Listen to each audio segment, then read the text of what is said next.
তেতিয়াওতো আমি ব্যস্ত আছিলোঁ যেতিয়া মোবাইল ফোনৰ বীজাণুটো আমাৰ দেহত বিয়পা নাছিলে।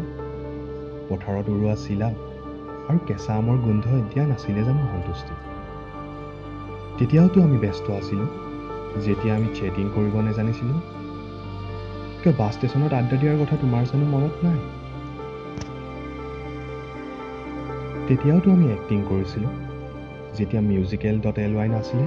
কিয় আমি এক্সপ্ৰেছন দিব নেজানিছিলোঁ নেকি? কেতিয়াবা মূক অভিনয় চাই পাইছা?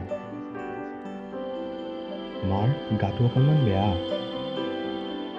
সেয়ে সহায় কৰোঁ বুলি ষ্টেটাছ এটাকে দি দিলোঁ, গেট ৱেল চুন ম। আৰু ব্যস্ত হৈ পৰিলোঁ ৰঙীন স্ক্ৰীনৰ মাজত।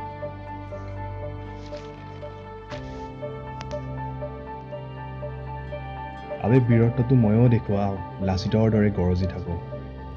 কিয় তুমি জানো দেখা নাই টুইটাৰ ফেচবুক কেনেকৈ কপাই থওঁ মই? এক বিশেষ প্ৰশ্ন। আমাৰ মাজত যন্ত্ৰ নে আমি যন্ত্ৰৰ মাজত? কথাটো এবাৰ নিজকে সুধিবচোন।